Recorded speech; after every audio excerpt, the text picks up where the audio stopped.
అందరికీ ప్రైజ్లాడ్. మన AP deputy speaker Raghurama Krishna గారు ఒక సంచలనమైన వీడియో ఒకటి రిలీజ్ చేశారు. దానిలో భాగంగా క్రైస్తవుల ఆరాధ్య దైవమైన యేసుక్రీస్తు పేరిట చర్చిలు అనగా మందిరాలు వాటిపైన ఎక్కువగా దాడి చేయడం అనేది ఉండి నియోజకవర్గ రఘురామకృష్ణ గారికి ఒక ఫ్యాషన్ అయిపోయింది. అతడు అక్కడితో ఆగిపోకుండా ఏకంగా అతనికి ఏమాత్రము కూడా అర్హత లేని విషయాన్ని ఆయన లేవనెత్తున్నాడు. ఎందుకంటే ఒక ఎమ్మెల్యే కానీ, ఒక డిప్యూటీ స్పీకర్ కానీ, ఒక ఎంపీ కానీ వారి వారి పరిధిలో వారికి ఇచ్చినటువంటి నియామిక పద్ధతి ప్రకారంగా మాట్లాడితే, వారు చేస్తున్న జాబ్, వారు చేస్తున్న వర్క్ విషయంలో మాట్లాడితే ఒక అర్థం ఉంటుంది.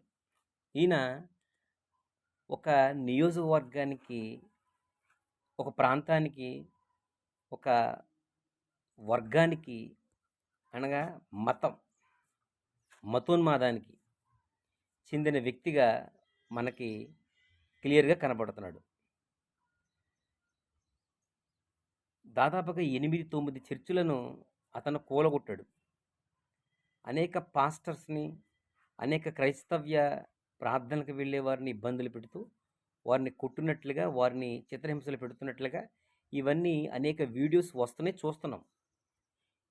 అతని ఇంకా అక్కడితో అతని ఆగత్యం ఆగిపోకుండా తారాస్థాయికి వెళ్ళిపోతుంది రోజు రోజుకి. ఈ రోజున పర్మిషన్ లేని చర్చిలు, పర్మిషన్ లేని గుడులు, పర్మిషన్ లేని యేసుప్రభు ఆలయాలు అనుకుంటూ ఒక ప్రెస్ మీట్ పెట్టి వీడియో మాట్లాడుతున్నాడు. సార్ రఘురామకృష్ణ గారు, నేను మిమ్మల్ని సూటిగా ఒక ప్రశ్న అడుగుతున్నాను, దానికి సమాధానం చెప్తారా అంటే, చిన్నవాడినే, నాకు అధికారం ఏం లేదు, కానీ భారతదేశ పౌరుడిగా ఒక మాట అడుగుతాను, మీరు దమ్ముంటే సమాధానం చెప్పండి. ఇప్పుడు మా క్రైస్తవ పాస్టర్స్ అనగా వారి ఇంటి పైన చిన్న షెడ్ వేసుకుని ప్రార్థనలు పెట్టుకుంటున్నారు. నీకేంటి అభ్యంతరం? నీకు ఇష్టమైతే ప్రార్థనకు వస్తారు, ఇష్టం లేకపోతే మేము ఎవరిని బలవంతం చేయము. అరే, నా జబ్బు తగ్గింది, నా రోగం పోయింది, నా పరిస్థితి, నా కుటుంబ పరిస్థితి, నా భర్త తాగుడు వలన కుటుంబాన్ని చిన్నాభిన్నం చేస్తున్నాడు, నా పిల్లలు సరిగ్గా మాట వినక కుటుంబాలను పాడు చేస్తున్నారు అనే వాళ్ళందరూ కూడా దేవుని మాటల చేత ఆదరించబడి మందిరానికి వస్తారు. వాళ్ళందరూ ఎవరిని అభ్యంతరం పెట్టి, ఎవరిని ప్రలోభాలకు గురి చేసి, ఎవరిని బలవంతంగా మేము ప్రార్థనలకు పిలము, వారే వస్తారు. ఇప్పుడు మరింకోటి ప్రశ్న మీరు లేవనెత్తారు కదా, దశమ భాగాలు దండుకుంటారు డబ్బులని. ఎవరికి కావాలి? ఎవడిస్తారండి దశమ భాగాలండి? మాట్లాడితే ప్రతి ఒడు దశమ భాగాలు డబ్బులు అని ఏడుస్తారు మాకుబడి. మీ గుడుల్లోనూ, మీ ఆలయాల్లోనూ, మీ అర్చకుల దగ్గర వాళ్ళు చేసే మోసాలు, వాళ్ళు చేసే దగాల కంటే ఎక్కువ మా క్రైస్తవులు చేసేది ఏమైనా?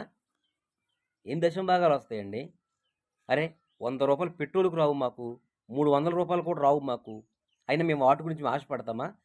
యేసుక్రీస్తు వారి గురించి ఆశపడతాం, నిత్యరాజ్యానికి వెళ్ళడానికి ఆశపడతాం.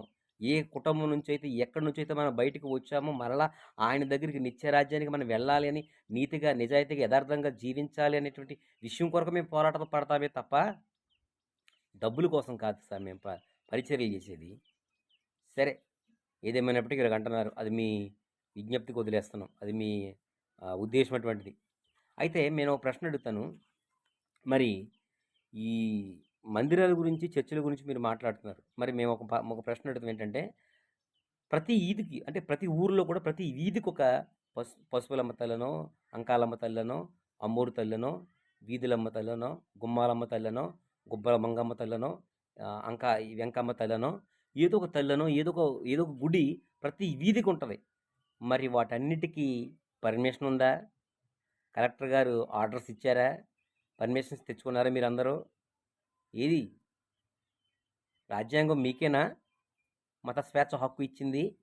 క్రైస్తవులకు ఇవ్వలేదా? అడిగేవాళ్ళు లేడనా? మీకున్నాయా పర్మిషన్లో? చూపించండి, మీ పర్మిషన్ చూపించండి. ప్రతి ఈదికి ప్రతి ఊరికి కూడా ఒక గుడి పెడదాం, మీరు కూడా ఒక గుడి ఉంచండి. పర్మిషన్ తెచ్చుకోండి, మీరు కూడా, మేము కూడా తెచ్చుకుంటాం. పర్మిషన్ మీకున్నాయా? మాకేనా మమ్మల్ని అడుగుతారు పర్మిషన్? మీకున్నాయి పర్మిషన్లో? ఏం మాట్లాడుతున్నారు సార్, పెద్దవారయ్యండి కూడా. అయినా మీ గౌరవ పదవ హక్కేంటి? మీరు చేసేటువంటి మీ పనితీరేంటి?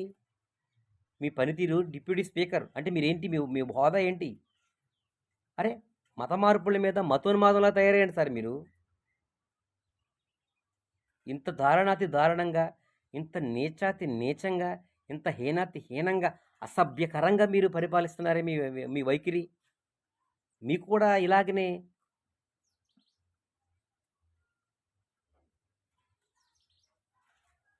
పర్మిషన్స్ మీరు కూడా తెచ్చుకోండి, మేము కూడా పర్మిషన్ తెచ్చుకుంటాం.